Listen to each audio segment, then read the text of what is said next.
Eh bien, bonsoir à tous, bonsoir à toutes et à tous. Ravi de vous retrouver, vous le savez, ici même dans Ça fait débat, tous les vendredis à 23h. Merci pour votre fidélité. Tout d'abord, merci pour vos réactions, pour vos commentaires. Vous le savez, la page Facebook Ça fait débat. Et puis surtout, Twitter, CF débat. Merci à vous tous, vous êtes de plus en plus nombreux et j'en suis ravi. Voilà. Ici même, allez, vous le savez, comme chaque vendredi, c'est une émission d'actualité et ça va certainement polémiquer. Et puis c'est aussi de débat. On va tenter de décrypter l'actualité ici même avec tous ces débatteurs et ces débattrices. Au sommaire de cette émission, allez, l'actu qui a souco la semaine. Tout de suite, en Tunisie, direction avec les femmes qui protestent devant le palais de justice pour soutenir, eh bien, vous savez, Amina, une première dans le monde arabe. Est-ce une provocation? Est-ce qu'elles ont raison de manifester de la sorte? On en parle ici même dans Ça fait débat. L'Union africaine dénonce la chasse raciale de la Cour pénale internationale. L'Afrique chercherait-elle à se doter d'un organe de substitution à l'ONU? C'est la question qu'on pose. Et que reste-t-il des messages des premiers représentants de l'Afrique libérée du colonialisme? C'est une question primordiale ici qu'on abordera. Le Brésil efface la dette, vous savez, de 12 pays africains de 900 millions de dollars. Est-ce un cadeau? Est-ce que l'Occident doit prendre l'exemple sur le Brésil? Peut-être allons-nous tout à l'heure aborder cette question cruciale. Et enfin, dernier sujet, la Banque africaine pour le développement qui s'était réunie depuis plusieurs jours à Marrakech. L'Afrique est-elle une puissance émergente et pour combien de temps encore? Et puis est-elle en croissance? C'est toutes les questions qu'on va aborder ici même. Et en seconde partie de cette émission, nous parlerons des Yabon Awards. C'est le 10 juin ici même au Cabaret Sauvage avec Rokhaya Diallo qui est notre invitée. Elle sera ici même pour parler à la fois de son ouvrage et pour parler des Yabon Awards avec les Indivisibles. Vous le savez maintenant, la devise n'a pas changé. Ça fait débat, c'est maintenant et en toute liberté d'expression. Allez, pour présenter tout ce beau monde, et je tiens particulièrement, vous savez, à adresser un message pour d'abord dire un grand merci à Louis Comayou qui nous a accompagnés durant cette émission Ça fait débat. Louis, si tu nous regardes ce soir, merci à toi. Tu as été d'une grande efficacité, d'un grand professionnalisme, écoute, ici on a pris en tout cas plaisir à ce que tu nous accompagnes tous les vendredis à 23h et respect. Voilà, c'est mon mot qui me vient à l'esprit, respect, c'était dit de façon très spontanée. Et pour le remplacer, nous allons recevoir un journaliste brillantissime qui est avec nous ici dans Ça fait débat. Il s'appelle Gabriel Mbarga. Bonsoir Gabriel. Bonsoir Adil. Tout va bien?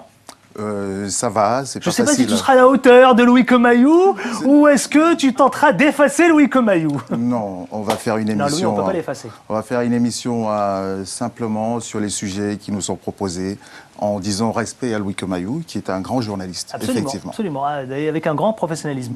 Samia Troubi, qu'on retrouve maintenant de façon très récurrente. Bonsoir Samia Troubi. Bonsoir, merci. Alors elle est militante, elle est professeure et puis elle n'arrête pas de voyager. C'est ça. Vous arrivez... J'étais à Vienne et je pars bientôt à Jérusalem. Vous n'arrêtez pas? Non. Mais qu'est-ce que vous faites à Jérusalem? À Jérusalem, je travaille avec ce mouvement qui s'appelle Yalla Young Leader, qui est un mouvement moyen-oriental d'activistes pour les droits de l'homme. Bon, c'est bien, ça. Vous savez bien, je vois que vous faites avancer le... Exactement, c'est un chantier complexe. Et à ses côtés, Lady Boka, Lady Boka, vous savez, elle dirige...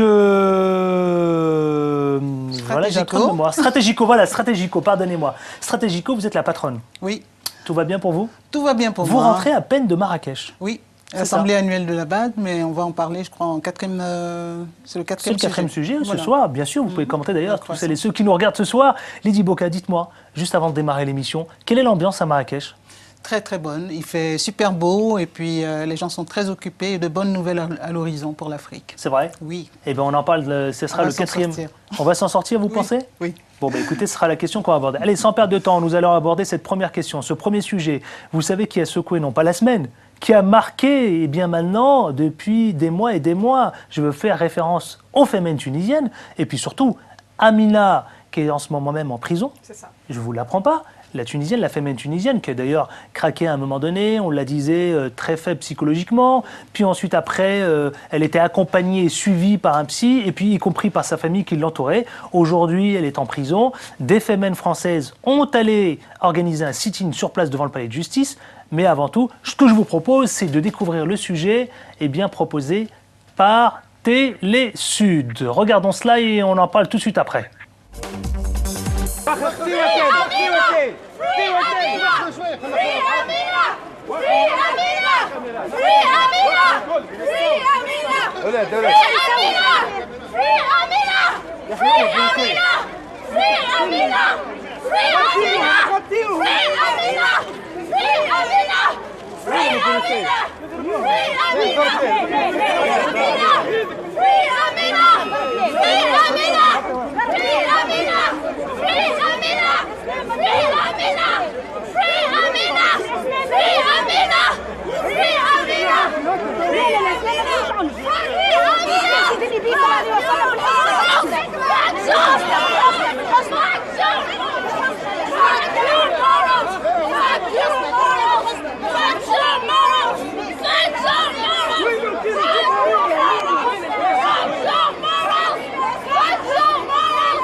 لا ما تكركرهاش يصوروها هزها ما تكركرهاش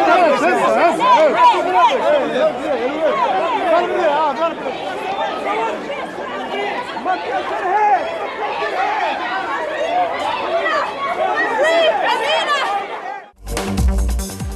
Alors vous savez, les images sont assez chocs, vous pouvez l'observer, hein, comme vous voulez de le remarquer. Certains journalistes français, dont Canal+, ont été entendus et puis on leur a demandé, on leur a sommé de retirer les images de ce que vous pouvez observer. Alors c'est des images encore rares que vous venez de découvrir ici même dans Ça fait débat. Elles sont très peu, elles circulaient comme ça. Alors rappelons quand même, le procès d'Amina, c'était jeudi dernier, une fémène tunisienne, elle s'appelle Amina Tiller, elle a 18 ans, les fémènes ont investi la Tunisie, c'est une première dans le monde arabe. Et puis 3 militantes de ce mouvement que vous venez d'observer ici, 2 Françaises et une Allemande ont été interpellées, je vous le rappelle, pour avoir provoqué un sit-in devant le palais de justice. Alors, monsieur, mesdames, parlons peu, mais parlons bien. Est-ce que vous allez polémiquer? Est-ce qu'elles ont droit? Est-ce que c'est une première dans le monde arabe? Est-ce que c'est pas une provocation tout d'abord? C'est une provocation, mais moi je dirais là où il y a un extrémisme, ça appelle l'extrémisme. C'est parce que les choses sont trop fermées qu'on assiste à cela.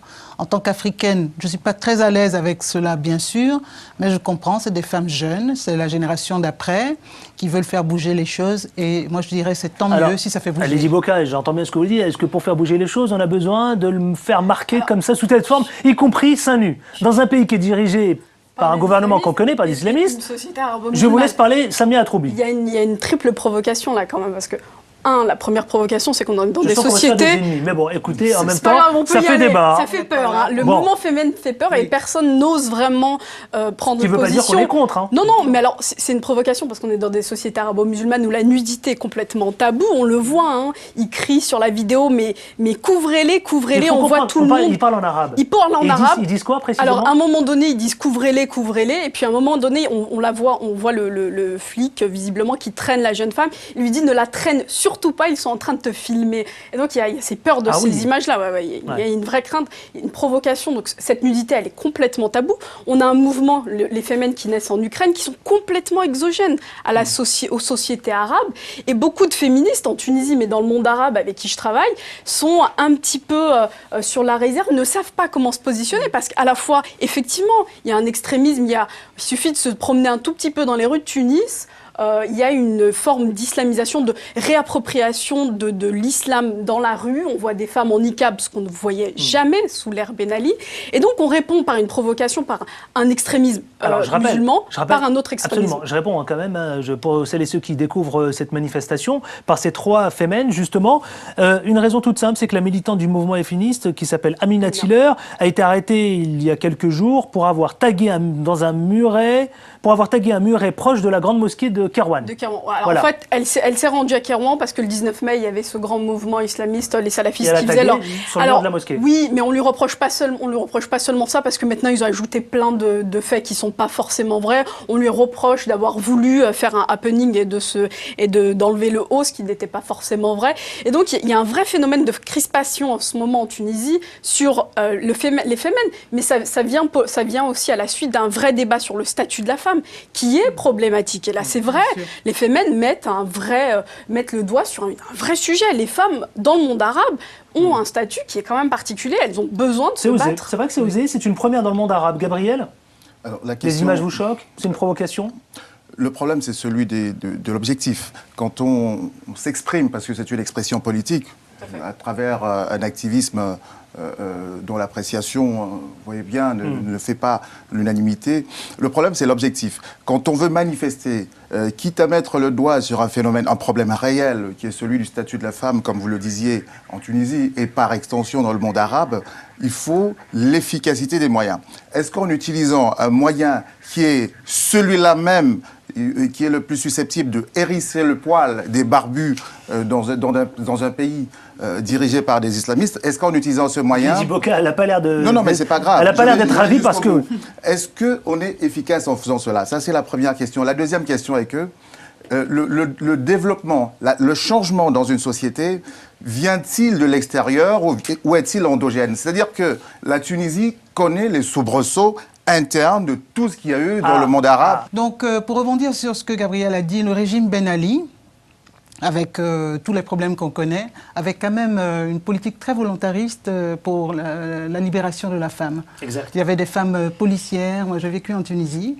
Il a fait beaucoup pour accroître les droits de la femme. Il faut croire que ça n'a pas suffi parce que dès qu'il est parti, et ce que je ne regrette pas, dès qu'il est parti, vous avez vu ce à quoi on assiste. Vous ne pouvez pas vous promener comme ça en jupe dans certains quartiers de Tunis. Alors, actuellement. Je ne parle même pas de Kairouan. Je comprends très bien. On va tenter quand même d'avancer parce qu'il faut quand même qu'on avance vite. Vous savez, l'émission va très vite. Et puis, la question que je vous pose, faut-il se mettre seins nus pour dénoncer la situation de la femme en Tunisie? Est-ce qu'il faut se mettre dans cette situation? C'est vrai qu'on peut être choqué, on peut être heurté, mais il y a quand même des règles qui régissent dans ce pays. Enfin, je veux dire, quand même, qui est dirigé par des islamistes. Est-ce qu'il faut aller chercher cette provocation? Alors, faut-il se mettre seins nus, mesdames et messieurs? Je pense pas. Alors, vous avez raison, les fémènes, malheureusement, font du tort à la cause féministe parce que toutes les féministes, après, sont accusées de vouloir amener les valeurs occidentales, dépravées, etc. Elles font du mal au mouvement féministe, mais en même temps, j'ai trouvé les féministes ces derniers temps un petit peu timorées et elles viennent quand même mettre un peu... Il y a eu des vrais débats âpres, aussi bien dans l'Assemblée constituante, dans la société. Tout le monde prend la parole sur cette question des femmes, mais moi je trouve que c'est plutôt sain dans une société en démocratie. Il y a un élément essentiel qui s'appelle la femme. Dans ces débats dont on ne parle jamais, comme si les questions de femmes devaient être réglées par d'autres. Alors, la femme tunisienne, quand elle voit ça, même celle qui est opprimée, même celle qui subit le diktat des barbus, est-ce que vous croyez que culturellement, elle est prête à recevoir le message quand il est présenté comme ça? Pas sûr. Quand on se met déjà celles-mêmes qui devraient être des alliés à dos parce qu'on a manifesté d'une manière qui leur déplaît, qui ne fonctionne pas avec leur culture, on n'est pas efficace. Les Femmes, c'est un mouvement qui est né en Ukraine, dans des conditions très très particulières, de manifestations, de tout ce qui était les marches oranges et tout le reste. Est-ce que, même là-bas, au-delà de la dénonciation spectaculaire et médiatique, quelle est l'efficacité de ce mouvement-là? Il y a des problèmes réels. On a vu, on peut parler d'un pays à côté. Le Maroc, il y a un problème de femmes là-bas. Mais on voit qu'il y a eu, même si ce n'est pas la révolution, il y a des négociations qui ont été amorcées, il y a des petites choses. Allez, on va tenter d'avancer. Pop, s'il vous plaît, on va tenter d'avancer. Malheureusement, on a un peu passé le délai. On va devoir passer à ce second sujet. Je sais bien que cela suscite évidemment l'envie chez vous de poursuivre le débat. Je vous le rappelle, vous pouvez également commenter et réagir sur la page Facebook Ça fait débat et puis sur Twitter CF Débat. Faites exploser la machine, allez-y, lâchez-vous. Évidemment, en tenant des propos qui restent quand même dans la limite. Ça veut dire que ne soyez pas xénophobes et puis des propos qui viennent nous pousser à la modération. Allez, second sujet, l'Union africaine qui dénonce la chasse raciale de la Cour pénale internationale. Vous avez suivi cette affaire? Oui. Ah, je sens que ça va faire polémique. Mais avant tout, je vous propose de regarder ce sujet qui est proposé par Télé Sud, la rédaction. Regardons.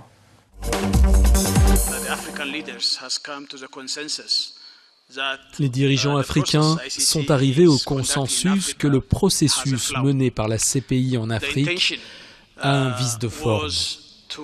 L'intention était d'éviter les crimes et l'impunité dans la gouvernance. Mais maintenant, ça a dégénéré en une sorte de chasse raciale.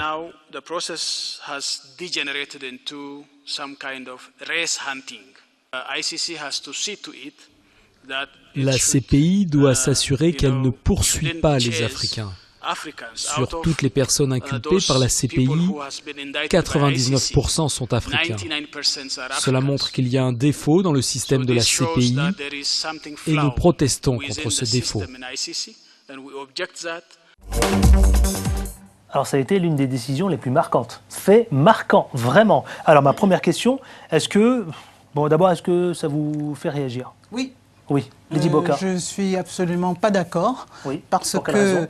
Écoutez, c'est pas parce que si vous avez beaucoup de gens chez vous qui ont des comportements, je dirais pas déviants, mais s'il y en a beaucoup de dictateurs qui sont contre leur peuple et tout, c'est normal que proportionnellement on les retrouve à la CPI. L'ancêtre de la CPI, après la Deuxième Guerre mondiale, faisait la chasse aux nazis. À l'époque, on ne parlait pas d'Africains. Je dirais que ce qui se passe actuellement, c'est qu'on a beaucoup de... Les pays les moins démocratiques, c'est quand même en Afrique. Allez-y, Samia, je sens que ça vous démange. J'aime pas tomber Gabriel dans le aussi discours un petit peu tiers-mondiste en disant les Occidentaux sont méchants et les Africains les pauvres. Mais quand même, sur 30 personnes inculpées par la CPI, 30 sont africains. On va tout de même pas dire à la face du monde que les dictateurs et que le crime contre l'humanité, c'est l'apanage des Africains. En 2003, quand il y a eu l'invasion de l'Irak, bizarrement, la CPI n'a rien dit. Aujourd'hui, en 2013, combien de morts en Irak, combien de morts dans d'autres pays?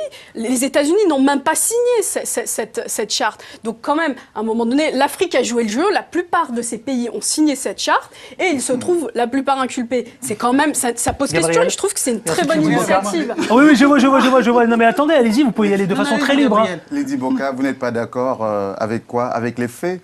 Les faits sont ceux qui ont été rappelés, c'est-à-dire que 99% des personnes inculpées sont africaines. Est-ce parce qu'il y a plus de dictature en Afrique qu'ailleurs? C'est une appréciation. Le problème, c'est que la dictature est une définition politique, géopolitique et même diplomatique. Le problème de la CPI, c'est un problème de rapport de force. On sait très bien... D'ailleurs, l'Union africaine, Gabriel réclame le transfert du dossier de Kenyatta de La Haye vers Nairobi. Exactement. Donc le problème de la CPI, on le connaît. La CPI, c'est comme l'ONU. Ce sont les gros de la place politique mondiale qui sont derrière la CPI. Mais justement, vous avez dit l'ONU, est-ce qu'elle ne cherche pas à se doter justement d'une substitution, de se substituer à l'ONU? Pour l'instant, ce sont des déclarations. Parce que pour construire un outil comme l'ONU, même à une échelle africaine, c'est très compliqué. Quand on voit déjà les sous-ensembles régionaux, comment ils ont du mal à fonctionner, ou l'Union africaine même, pour une fois, depuis qu'il y a Mme Zuma à la tête, on sent quand même qu'au niveau du style ou de la réappropriation de la parole, il y a un changement. Il y a un problème de fond. Lady Boka. Moi, je ne suis pas d'accord parce qu'on va regarder ce qui va se passer en Syrie. Et puis on va reprendre ce débat-là. On ne peut pas comparer ce qui s'est passé il y a une quinzaine ou une vingtaine d'années et ce qui s'est passé ces dernières années en Afrique. C'est quand même en Afrique où il y a eu le plus de conflits. Et je suis contre cette vision des choses. On ne va pas dédouaner les Africains. Les conflits qu'il y a en Afrique, on ne peut pas être le continent qui est tout le temps en train de moins en moins heureusement, parce qu'on va voir en dernière partie qu'on est en train de s'en sortir, de demander qu'on vienne surveiller les élections, qu'on dénonce des exactions contre les populations civiles et tout, et quand on nous transfère là-bas, attendez, je vois bien que ça fait polémique justement. Alors qu'est-ce qui a changé depuis que Zuma, justement, d'accord, la Sud-Africaine, est à la tête de la commission de l'institution continentale, par exemple, tout, voilà. Elle a pris le temps d'observer parce que c'est pas difficile, c'est pas facile de changer une institution comme celle-là. Elle a observé pendant un certain temps. Il faut s'habituer. Il y a, je sais plus, 900 personnes qui travaillent dans l'administration. Il y a des habitudes. Et puis les chefs d'État avaient une espèce de primauté sur le président de la Commission, ceux qui l'ont précédé, à tout le moins. Mais depuis, on sent une envie de s'impliquer, on sent une envie de bras le fer. On l'a vu sur les problèmes qu'il y a au Mali aujourd'hui. Elle était bien contente que la communauté internationale aille au Mali et qu'elle valide cela sur le dos de l'Union africaine. Ça n'a rien à voir avec la question de la CPI. Sur le fond, le principe d'une institution judiciaire internationale, parfait. Mais quels sont les critères qui sont appliqués? Vous voyez, il y a des pays, on va peut-être pas les citer pour ne pas heurter, qui bombardent les voisins à tour de rôle depuis très longtemps. Alors qu'est-ce qui reste? Et vous l'avez dit, absolument, Samia Troubi, vous l'avez dit tout à l'heure. Alors qu'est-ce qui reste des messages des premiers représentants de l'Afrique libérée du colonialisme? De toute façon, à la création de l'OUA, l'ancêtre de l'Union africaine, le 25 mai 1963, il y a le camp de ceux qui étaient les indépendantistes, entre guillemets. L'Afrique qui se voulait autonome a perdu, c'est-à-dire les Nkrumah, les Sékou Touré, ils ont perdu contre ceux qui étaient un petit peu plus inféodés à l'ancienne puissance coloniale. Donc ça a fonctionné comme ça pendant longtemps, en plus au niveau même du financement. Lady Boka? La Libye a financé, et on passe au sujet suivant. La Libye a financé pour beaucoup l'Union africaine. Aujourd'hui que la Libye a les genoux à terre, on ne sait pas qui finance le trou laissé par la Libye. Moi, je crains que quelqu'un qui a été très affecté par l'apartheid vienne avec une vision tronquée des choses. Pourquoi et nous impose une vision forcément raciale des relations internationales. Voilà. C'est ça un peu le problème. Je sympathise bien sûr avec les gens du Zimbabwe et d'Afrique du Sud, mais toute l'Afrique n'a pas eu la même expérience et les relations ne doivent pas être forcément vues. Le problème peut-être celui de la liberté finalement des États africains, d'un certain nombre d'États africains. Poser le vrai débat là. C'est ça le problème. Quand on parle des conflits en Afrique, on sait très bien qui sont les acteurs réels. Oui. Samia Troubi, enfin, en quelques secondes. Pour revenir sur ce coup de gueule, je pense que ce que disent en fait l'Union africaine, c'est qu'il faut cette justice internationale est à l'image de la gouvernance mondiale et que les Africains doivent être beaucoup plus impliqués dans la gouvernance mondiale et doivent avoir un rôle un peu plus puissant. Allez, on passe à ce troisième sujet. On est légèrement en retard, on va tenter de rattraper et bien du coup...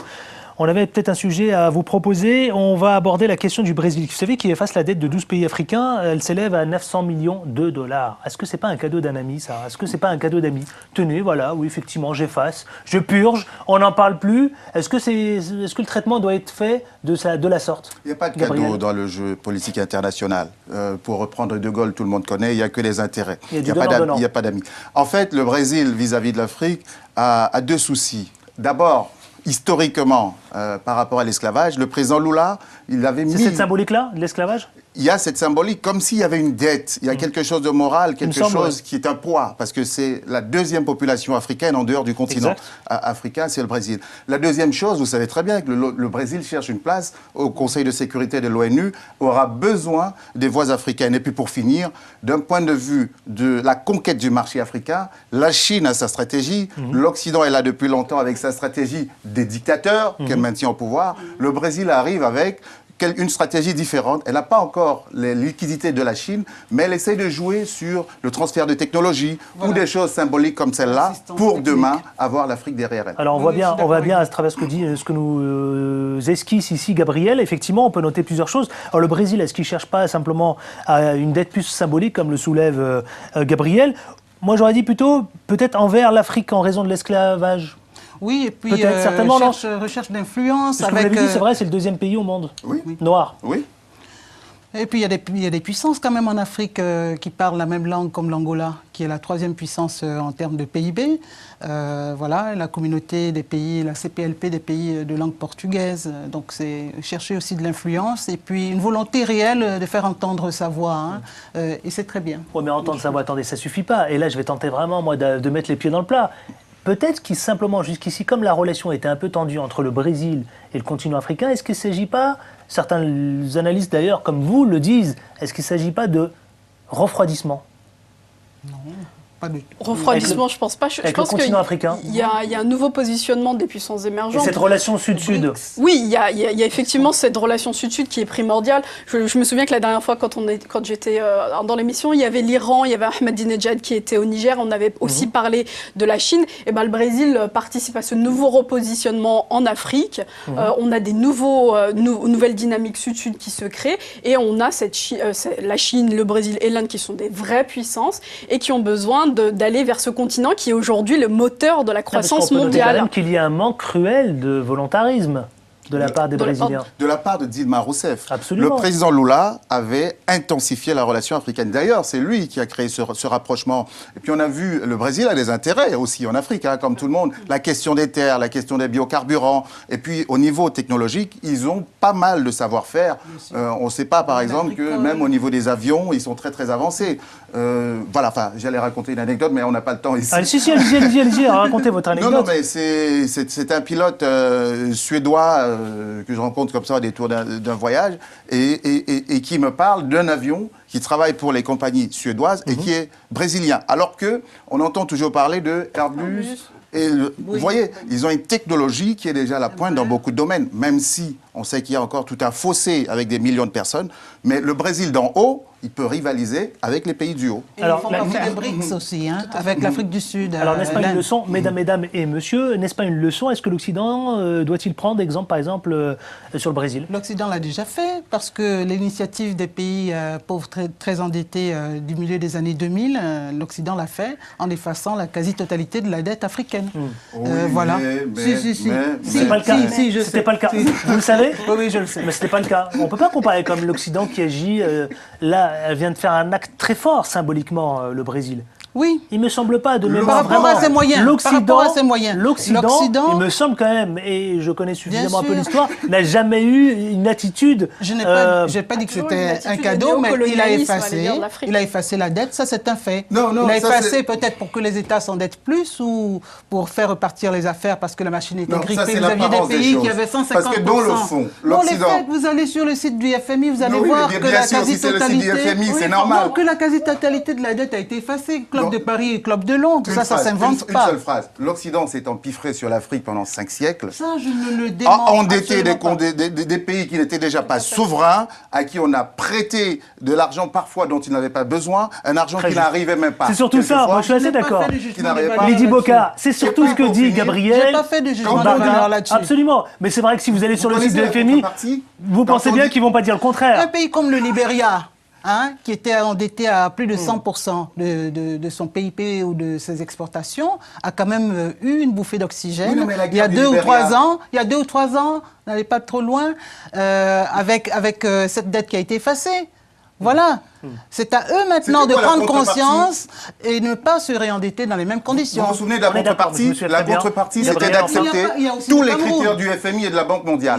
Et là, c'est le piège absolu. Demandez aux dirigeants, ils sont très contents. La case des conditions, effectivement, pour rentrer dans le... C'était la grille, c'était la grille. Ou la Côte d'Ivoire. Bon, maintenant, la dette a été effacée. On ne peut ne pas être d'accord, et c'est l'objet de Ça fait débat. Effectivement, non, mais vous avez bien raison. Allez, dernier sujet. Pour celles et ceux qui viennent de nous retrouver, ne bougez pas, puisque vous savez, tout à l'heure, en seconde partie de cette émission, nous recevons Rokhaya Diallo, ancienne présidente des Indivisibles. Elle est en charge de l'une des plus grandes organisatrices des Yabon Awards. C'est dans une poignée de minutes tout à l'heure. Elle sera notre invitée pour parler de son ouvrage et pour parler des Yabon Awards. Vous savez, ces bananes d'or, c'est ça, hein? Les bananes d'or qu'on délivre à tous ces propos xénophobes et racistes terribles. On voit ça? Absolument. Ben, vous saurez tout à l'heure. Vous pouvez commenter et réagir sur la page Facebook Ça fait débat et sur Twitter, c'est FDébat. Dernier sujet, la Banque africaine pour le développement qui s'est réunie il y a quelques jours, vous savez, à Marrakech, quasiment en conclave. Et ça continue encore pendant 2 jours. Pendant 2 jours encore? Oui, enfin jusqu'à demain, pardon. D'accord, encore ce week-end. Donc on a des envoyés spéciaux là-bas, sur place à Marrakech. On vous propose de regarder ce sujet proposé par l'agence Afrique TV. Regardons. L'Afrique pose les bases de sa transformation structurelle pour son développement. Du 27 au 31 mai, la Banque africaine de développement tient sa 48e Assemblée générale à Marrakech. L'enjeu est de réfléchir pour accélérer la croissance et le développement durable du continent dans les 10 prochaines années. Un moment crucial pour la BAD. I think the challenge of the bank is essentially to find an effective way. Je pense que le défi de la banque est essentiellement de trouver la meilleure façon de mobiliser et de travailler avec les États membres. Le but est d'œuvrer ensemble à la transformation de l'Afrique, aujourd'hui comme région de croissance en région de développement durable inclusif. Transform Africa from a region of growth to a region of inclusive and sustainable growth. Ministre des Finances, gouverneur de banque nationale, investisseurs et autres acteurs clés du développement économique et social dans les pays africains se retrouvent pour améliorer les stratégies. Le Burundi, notre problème essentiel, c'est l'énergie. Parce que nous avons des ressources naturelles que nous pouvons exploiter, qui peuvent nous aider à développer ce pays. Mais tant que nous n'avons pas suffisamment d'énergie, c'est impossible. C'est le défi majeur. Alors, il y a dans le développement des infrastructures et toute une thématique du développement de l'énergie. Et c'est dans ce cadre-là que nous avons de l'espoir que lors de ces assemblées de la BAD, nous pourrons trouver des solutions pour l'exploitation des minerais. Le renforcement de la gouvernance en vue d'une réelle inclusion sociale et l'amélioration des infrastructures sont mis devant. Mais pour un développement durable réussi, la question du capital humain est exposée. And that human capital element it has to be at the center of the child's development. Aujourd'hui, l'élément du capital humain doit être au centre des défis de développement. Si l'Afrique veut évoluer dans les années à venir et devenir un lieu de croissance, elle doit investir dans le milliard de nouveaux capitaux humains comme des étudiants.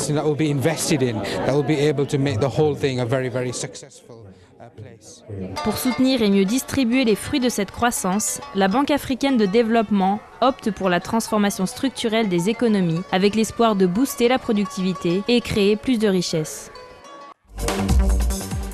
Cadre plutôt sympa, vous y étiez, vous, à Marrakech? Vraiment sympa, et puis de bonnes nouvelles, parce que pour la première fois, depuis ces 10 dernières années... à Marrakech, hein? À Marrakech, Qu'est-ce que vous avez observé, Lydie Bocard?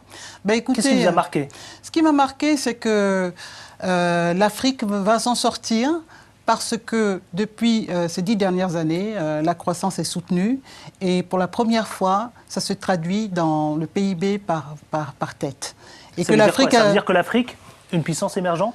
Je n'irai pas jusque-là, mais au moins c'est une partie du monde qui connaît 5 à 6% de croissance, alors que la zone euro est en récession. Pour combien de temps encore? Pour au moins, moi je dirais, une dizaine d'années. Pour une dizaine d'années? Parce qu'on a ce super commodity cycle qui est malheureusement basé sur les matières premières, donc ça reste encore fragile. Mais pour la première fois dans un certain nombre de pays, dans l'Afrique du Sud, le Nigeria, le Kenya et le Ghana, et même la Côte d'Ivoire, on assiste à l'émergence d'une classe moyenne avec des habitudes de consommation qui peuvent tirer la croissance autrement que par les matières premières, comme le modèle qu'on a fait pendant les 50 Alors, premières Lydie Bocard années. était à Marrakech et nous apporte quand même des nouvelles qui sont fraîches et puis qui sont bonnes plutôt. Alors moi, je poserai cette question, c'est quels sont les secteurs à développer en priorité? Vous vouliez dire quelque chose? Je vous vois arriver. Oui. Non, je vais me faire un peu l'avocate du diable pour amener un peu de débat. Il y a 10 ans, on lisait pas mal d'articles en disant oui, l'Afrique va s'en sortir, etc. Et puis, il y a eu la mauvaise gouvernance, les dictateurs, la corruption, les guerres. Et on a le sentiment qu'il y a un cycle on a toujours autant de dictateurs dans les États africains. Et ce sont des vraies entraves aujourd'hui au développement et à la bonne marche de l'Afrique. Qu'est-ce que vous pouvez nous en dire? Parce que c'est quand même, c'est ce qu'on entend, règle générale, en Afrique. Les faits, il y a 20 ans, il y avait un certain nombre de dictateurs. Vous regardez sur Wikipédia ou quoi, vous allez voir qu'il n'en reste que 18. Et moi, personnellement, sur 55 États en deçà du Sahara, c'est bien. Et puis en Afrique du Nord, il y a eu des changements très, très, très profonds. Donc, plus d'informations, les jeunes sont mieux formés, les gens sont plus informés grâce aux satellites, grâce aux mobiles. En Afrique du Nord, ils ont eu la révolution par Internet, Facebook et tout. En Afrique, en deçà du Sahara, c'est le mobile. Un pays comme le Ghana, qui a 25 millions d'habitants, il y a 26 millions de mobiles. Donc, on ne peut plus raconter les mêmes histoires à tout le monde.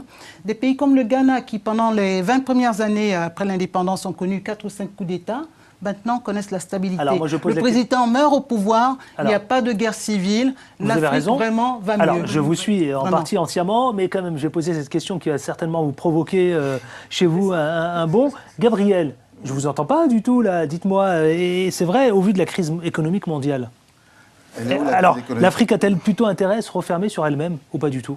Je vais y répondre, je rebondis à ce qu'elle a dit, les nouvelles sont bonnes sur le papier. Mais c'est pas l'argent qui fait progresser les nations et qui les fait changer, ce sont les idées. Oui, tout à fait. Ce sont les idées.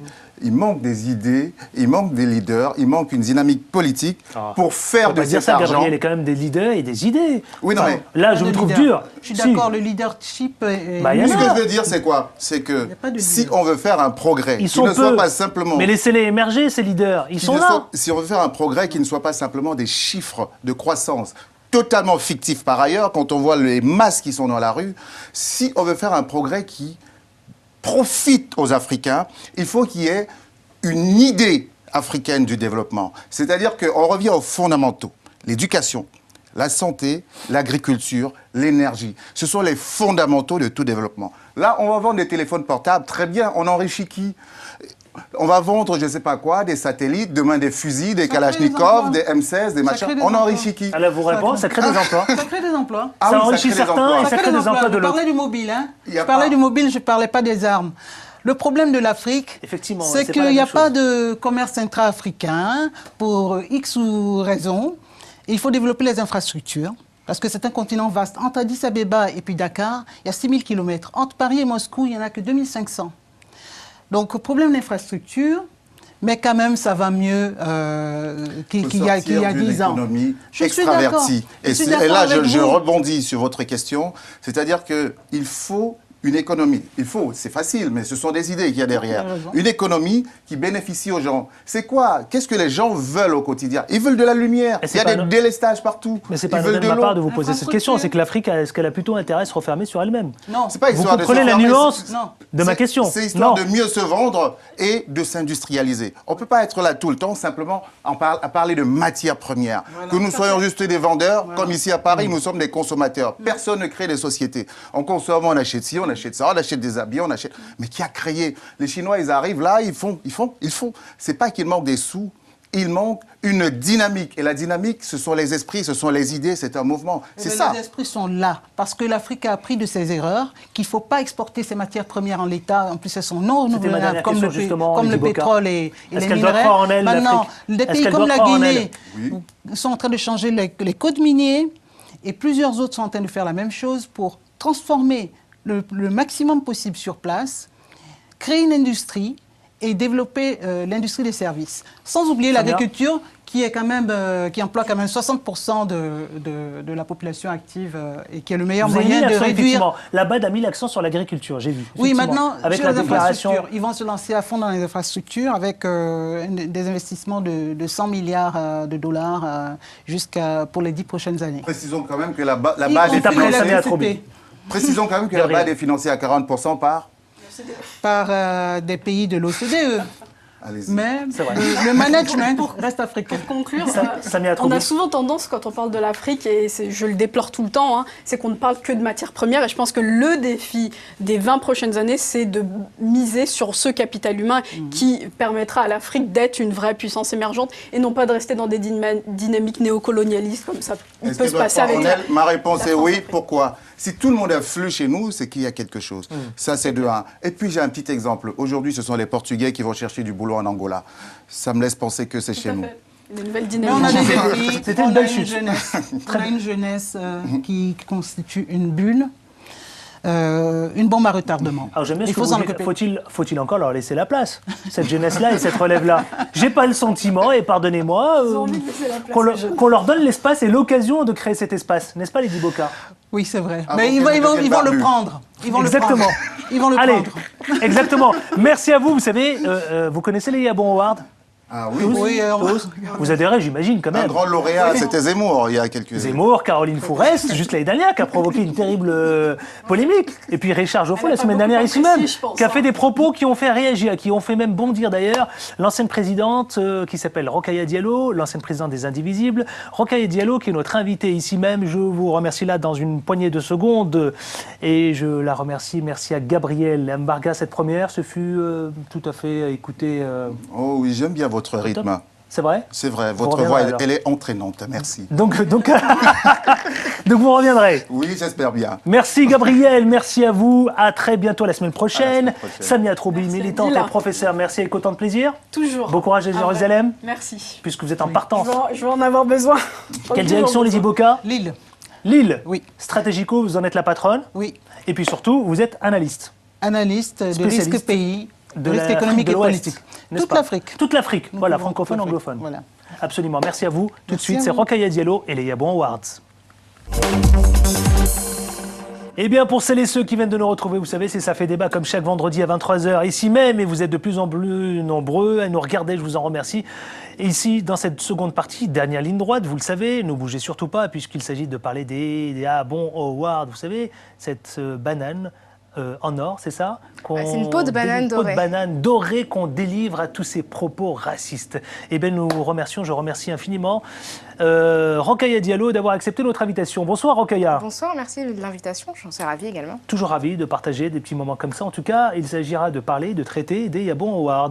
Tu es, vous voyez quand même, militante, journaliste, chroniqueuse radio-télé et ancienne présidente, ex-présidente des Indivisibles. Tout à fait. En un mot, les Indivisibles? Les Indivisibles, c'est une association antiraciste qui utilise l'humour pour déconstruire les préjugés racistes. Voilà. L'association a été créée le 10 juin, non? Le 10 juin? Le 10 juin, c'est le jour de la cérémonie. Non, ça je savais, mais elle a été créée en 2007, en janvier 2007 exactement, pendant la campagne présidentielle. Les Yabon Awards, vous le savez, c'est une cérémonie qui se déroule le 10 juin, précisément. C'est la 5e cérémonie des Yabon Awards et ça se passe ici même à Paris. Et vous savez, on récompense chaque année les pires propos racistes de l'année. Je vous propose de découvrir ce spot par les Yabon Awards. C'est vous-même qui l'avez fabriqué, je pense, ce spot. Oui, ce sont les membres des Indivisibles qui l'ont fabriqué. Et je ne sais pas lequel vous allez montrer, mais je crois que c'était Aladdin qui l'a fait. Donc je Exactement. saluer son travail. Eh bien, en regardant cela, et tout de suite après, on parle des Yabon Awards.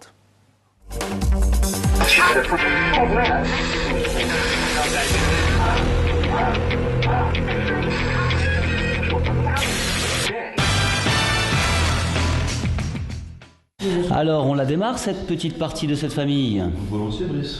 Alors, je distribue Jean-François, Nadine, Manuel, enfin Manuel, comme on dit chez vous. Je me lance. Dans la famille musulmane, je voudrais la pauvre petite jeune fille, voilée, excisée et soumise, si possible. J'ai pile ce qu'il te faut. Dans la famille arabe, je voudrais le jeune qui porte la casquette à l'envers et qui parle verlan. Non, Jean-François. Non, mais je l'aime et je te la file pas. Dans ce cas-là, Joker, pain au chocolat du Ramadan, je te la prends de force. Dans la famille Rome, le père, pickpocket, trafiquant. Ah, c'est moi qui l'ai celui-là, tu t'en doutes. Famille Yabon.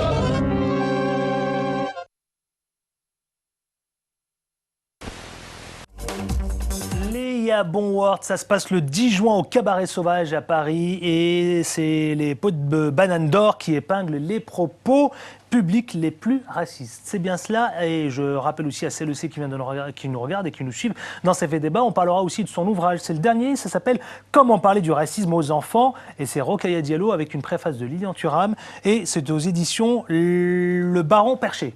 C'est bien ça, mais on en parle juste tout à l'heure, dans pas longtemps. Dites-moi alors, on va mettre un peu les pieds dans le plat, Rokhaya Diallo, parce que c'est vrai que Caroline Fourest, l'année dernière, n'était pas très contente. Elle dit un humour qui n'a pas fait rire visiblement Caroline Fourest l'année dernière, pour la 4e édition. Vous en êtes où avec Caroline Fourest? Moi, j'en suis nulle part. Elle a récupéré d'abord on aurait bien aimé sa peau de banane dorée? Parce que nous sommes des gens polis, donc nous envoyons des invitations aux gens qui sont nommés pour qu'ils puissent savoir qu'un prix va peut-être les distinguer. Personne ne vient, personne n'a le courage de venir. Et puis effectivement, Caroline Fourest nous en a voulu, mais c'est la preuve de son manque d'humour parce que c'est quand même un prix qui tourne en dérision des propos qu'elle a tenus, effectivement. Et puis j'invite vraiment les gens à regarder sur YouTube la vidéo où on voit le prix qui est décerné à Caroline Fourest. Il y a un sentiment assez fort du public. Donc c'est vraiment pas, c'est quelque chose qui a été porté par un jury. Effectivement, le public a beaucoup rigolé. Alors Caroline Fourest avait donné, en tout cas elle avait cette intention de porter plainte absolument pour incitation à la haine raciale. Alors c'était ridicule. Honnêtement, elle l'a pas fait parce que je pense qu'elle s'est à la haine et à la discrimination. Elle s'est aperçue du ridicule de ses propos. Puis après, si elle avait voulu porter plainte, il aurait fallu qu'elle le fasse contre le jury, qui était composé notamment de Florence Aubenas, de Frédéric Martel, de Jalil Lesper, de Mokobé, Youssoufa, etc. Et je pense qu'elle s'est ravisée en constatant que le jury allait probablement réagir. Alors, vous faites effectivement parler beaucoup de vous, puisque, évidemment, avec Éric Zemmour, avec Caroline Fourest, cette année... Il y a des noms qui circulent, il y a des noms qui circulent, effectivement, on en a aperçu. Alors vous avez vu des prénoms, Manuel, Elisabeth, Nadine, Jean-François, donc des gens qui sont illustrés au cours de l'année. Les noms seront dévoilés le jour de la cérémonie. D'ailleurs, je tiens à rappeler à vos téléspectateurs que la cérémonie est ouverte au public et que si vous allez sur le site des Indivisibles, vous pourrez vous inscrire moyennant une petite contribution pour soutenir l'association. Elle est ouverte, c'est une cérémonie extrêmement sympathique. Et on a effectivement des dizaines de nommés qui ont prononcé des propos assez drôles. Et raciste, évidemment. Enfin, le jury est composé de personnalités, je voilà, pense. de nombreuses personnalités, dont des journalistes comme Denis Robert, Anastasie Tudièche, Didier Lestrade, qui est fondateur d'Actup également, l'universitaire Pascal Boniface, Laurence Meignery. Nous avons également Marco Prince, DJ Cut Killer, DJ Pone, les noms m'échappent, Aya Sissoko, donc un jury assez important. Toumi Jaija, qui est l'initiateur de la marche pour l'égalité et contre le racisme de 1983, donc une figure historique. Oui. Ici même, la semaine dernière, dans Ça fait débat, Richard Joffo, qui est producteur de télévision, et puis il est aussi journaliste par ailleurs, il avait tenu des propos à votre égard, et puis il avait surtout dit qu'il vous a permis de faire de la télévision. Regardons, attendez, je veux vous laisser réagir, mais regardez ces déclarations. J'ai rencontré Rokhaya Diallo il y a quelques années, elle était venue me voir parce qu'elle voulait faire de la télévision. Et elle voulait que je la forme à la télévision, etc. Et j'ai discuté beaucoup avec elle. Ça. Ouais. Ouais. Et c'est une femme qui a beaucoup d'ambition, et c'est pas un défaut d'avoir de l'ambition. On ne peut pas reprocher à quelqu'un, on a tous de l'ambition.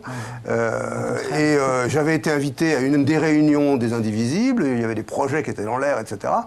Et clairement, mais elle le disait, enfin en tout cas elle me le disait, je ne trahis pas un secret, elle cherchait quelque chose pour faire parler d'elle.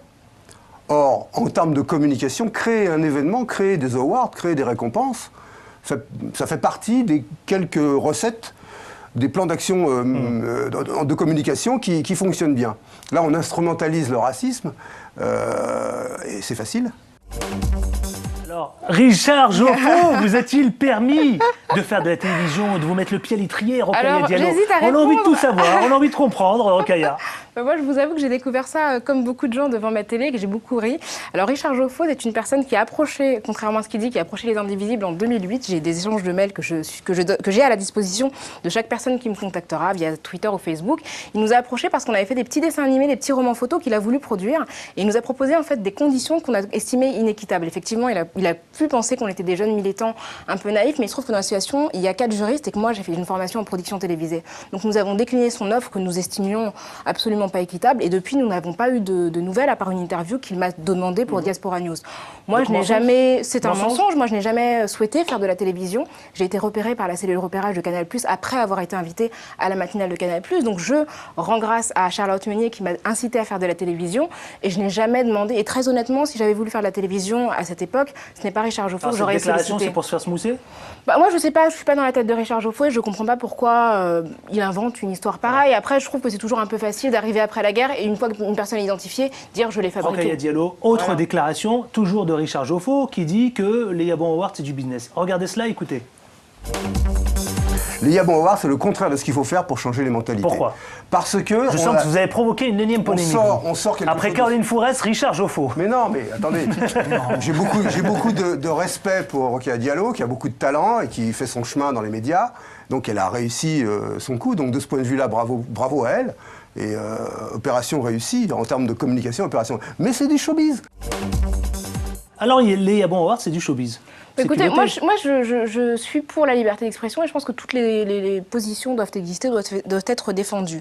Alors mon ambition, évidemment, je l'assume, c'est une ambition politique, une ambition militante, c'est-à-dire de lutter contre les préjugés. Effectivement, je m'engage dans les Yabon Awards, mais dernièrement, je me suis engagée avec Sonia Roland, Aïssa Maga, Isabelle Bonic-Lavry pour dénoncer l'immeuble qui s'est effondré en Birmanie où des marques françaises fabriquaient leurs vêtements. Actuellement, je suis en train de lancer une tribune sur le traitement des Rohingyas en Birmanie. cérémonie. Donc mon action militante, et je ne dis pas ça pour me faire mousser, mon action militante ne se résume pas aux Yabon Awards. Et effectivement, les Yabon Awards, nous l'assumons comme une cérémonie à destination des médias pour donner de la visibilité à des propos racistes quand ils sont tenus dans l'espace. Alors parlons-en justement. Voilà. Après, si on considère que c'est du showbiz, nous, le fait qu'on en parle finalement, c'est donner de la visibilité à des propos qui ont été tenus. Alors Rokhaya Diallo, parlons-en. La parole xénophobe et raciste s'est libérée dans notre pays, oui ou non? Oui, elle s'est libérée, elle s'est décomplexée. C'est un mot qui est à la mode, qui vient d'ailleurs d'entrer dans le dictionnaire. Elle est finalement courante. Elle est courante, c'est-à-dire qu'elle est admise. Elle est admise et elle investit aussi bien le champ de la gauche que le champ de la droite. Alors avec les Yabon Awards, on peut faire évoluer les mentalités? Ça suffit pas. Nous, on n'a jamais eu la prétention de dire les indivisibles sont la solution à l'antiracisme. Nous sommes une solution parmi d'autres, mais nous nous allions à d'autres collectifs pour, par exemple, manifester, pour organiser des happenings et aussi pour interpeller les membres du gouvernement parce que nous les rencontrons également. Alors je vois bien, les Yabon Awards se veut être une cérémonie sous le signe de l'humour. Absolument. Mais Rokhaya Diallo, est-ce qu'on peut rire de ces propos racistes? C'est la question que je vous pose. Je pense qu'il faut montrer que le racisme, ce n'est pas quelque chose de moral. Ce n'est pas une question morale, c'est une question politique et une question scientifique. Et il faut montrer que les gens qui tiennent des propos racistes sont dans le faux. Et pour montrer qu'ils sont dans le faux, il faut mettre en lumière l'absurdité de leurs propos. Alors dans ce cas-là, est-ce que, de façon vraiment naturelle, est-ce qu'il ne faut pas mener des actions en justice, par exemple, Rokhaya Diallo? Les associations le font déjà très bien depuis des années, donc on n'a pas vocation en fait, à faire ce que fait très bien la LICRA, par exemple contre Éric Zemmour, ce qu'a fait très bien SOS Racisme. On n'a pas besoin des indivisibles pour mener des actions en justice contre les personnes qui tiennent des propos. Nous, ce qu'on veut, c'est montrer en fait l'accumulation de propos, les tourner en dérision, effectivement, autour d'un événement qui se veut festif, parce qu'on pense que le militantisme est protéiforme et peut s'inscrire dans des dynamiques totalement différentes. Mais comment faire bouger les mentalités? Parce que là, vous vous attaquez quand même à un chantier qui est très lourd. Oui, mais ce que je constate, c'est que les gens, maintenant, quand ils reçoivent des Yabon Awards, réagissent très mal. Et je pense que pour certains, ça peut leur donner l'envie de surveiller leurs propos et de faire attention lorsqu'ils se prononcent. C'est quoi l'objectif pour les indivisibles et les Yabon Awards? C'est quoi? C'est de bannir, par exemple, non, absolument du discours pas. public, les expressions, par exemple, stigmatisantes qui contribuent à alimenter tout ce que vous venez de dire? Je reprendrai une expression américaine qui dit name and shame, c'est-à-dire de nommer et de faire honte aux gens qui tiennent des propos racistes. C'est de montrer d'une certaine manière que ce sont eux les ringards et que nous les avons à l'œil parce que nous sommes des citoyens et que nous avons accès aux médias dans lesquels ils s'expriment et que leurs propos sont dommageables. C'est-à-dire que quand on tient des propos hostiles aux Roms ou hostiles aux musulmans, les Roms et les musulmans qui sont devant leur télévision sont offensés. Il faut montrer qu'il y a une réponse. Et aujourd'hui, cette année, la ligne des indivisibles, c'est l'heure du nous-mêmes assonné. C'est une manière de montrer que les gens qui sont exposés au racisme ont la capacité de réagir et aussi de manière humoristique. Ce sont les piliers du positionnement des indivisibles. C'est le pilier du... L'heure du nous-mêmes a sonné, c'est une citation d'Aimé Césaire, il faut lui rendre, dans la lettre qu'il avait adressée au Parti communiste français lorsqu'il a démissionné. C'est effectivement la baseline des Yabon Awards cette année. Mais les Yabon Awards, c'est le meilleur du pire. Alors qu'est-ce que vous attendez dans les prochaines années? D'avoir moins de boulot? D'avoir moins de travail? C'est ce qu'on espère depuis le début, là c'est la 5e cérémonie et tous les ans on se dit bon, on espère qu'on aura moins de travail. Effectivement, on avait eu un espoir peut-être un peu naïf que l'arrivée de la gauche diminuerait la masse de propos racistes qui seraient tenus dans l'espace public et c'est pas du tout le cas. Donc aujourd'hui, ce qu'on espère, c'est évidemment qu'on aura moins de travail.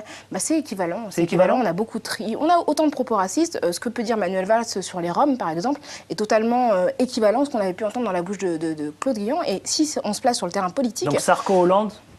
J'irai pas ça, mais en tout cas, Manuel Valls expulse autant d'étrangers que Claude Guéant. Il n'y a pas de différence. Et si vous allez dans un camp de Roms, ce que j'ai eu l'occasion de faire lors de reportages, eh bien, vous verrez que du point de vue du terrain, c'est qu'on a affaire à un gouvernement de droite et là, c'est un gouvernement de gauche. Pour un Rom qui est dans un camp, aujourd'hui, un Rom étranger qui est dans un camp, il n'y a aucune différence entre la politique de Claude Guéant et celle de Manuel Valls. Qu'est-ce que vous attendez des Yabon Awards cette année? Ce qu'on attend, c'est de donner de la visibilité aux propos qui sont tenus. On aimerait bien que les lauréats et les nommés viennent à la cérémonie et aient le courage d'assumer leurs propos et s'expliquer devant un public qui s'est offusqué de ces propos. Nous, c'est vraiment ce qu'on demande. On est dans une dynamique de dialogue et pas dans une dynamique de condamnation. Allez, un petit mot sur comment parler du racisme aux enfants, préfacé par Lilian Thuram. Tout à fait. C'est aux éditions Le Baron Perché. Voilà, je vous invite à aller le découvrir. Dites-moi, comment est né cet ouvrage? Ce projet, j'ai eu le bonheur d'être approché par l'éditeur qui s'appelle Le Baron Perché, qui a toute une collection qui s'appelle Comment parler d'eux aux enfants. Ils m'ont demandé, après lecture de Racisme mode d'emploi, d'écrire... D'où vient le racisme? Voilà, alors écrire d'où vient le racisme, expliquer en fait les origines. Le racisme au quotidien, mais aussi le racisme sur le plan de l'histoire, donc l'esclavage, la Shoah, Rwanda, l'apartheid, la ségrégation aux États-Unis. Et puis aujourd'hui, vous abordez même la question des minorités visibles. Absolument. Enfin, la thématique minorité visible que je déconstruis également, mais aussi ce qui se passe aujourd'hui, ce qui se passe autour de l'islam, ce qui a pu se passer, qui se passe autour des Roms. C'est une question extrêmement importante et éminemment européenne. Je propose aussi des biographies de personnages en fait, de l'antiracisme qui ont vécu dans l'histoire et qu'on ne connaît pas forcément. Par exemple, Vincent Ligari, qui est un leader aborigène, ou Yuri Kochiyama, qui est une japonaise américaine, leader de la lutte des droits civiques. Donc c'est vraiment un outil qui est destiné les Asiatiques aussi de France. Asiatiques de France, oui, parce que ce sont des gens qui sont français et qui sont aussi victimes de préjugés et de racisme. Donc ce sont des questions d'enfants et des réponses adultes. Ça va de 5 à 13 ans, avec des groupes de questions en fonction des âges. Et c'est un bonheur pour moi d'écrire ce livre. Alors c'est un bonheur, justement, je vous invite à vous le procurer, à le lire et à le découvrir. Comment parler du racisme aux enfants, aux éditions Les Barons Perchés. Le Baron Perché, autant pour moi, est préfacé par Lilian Thuram. C'est Rokhaya Diallo et il faut aller vite se le procurer. Merci. Dites-moi, vous allez subir le 5 secondes en 10 secondes, Rokhaya Diallo. Wow. Comme tout le monde, vous ne pouvez pas échapper. C'est parti. Rokhaya, attention, qu'on représente pour vous l'Afrique. Un mot. Le continent de mes parents. L'Afrique, quelle priorité en un mot? L'égalité, Nord-Sud. France-Afrique, ça évoque quoi pour vous? La corruption. Afrique et démocratie, vous répondez quoi, sans langue de bois? Afrique et démocratie, c'est possible.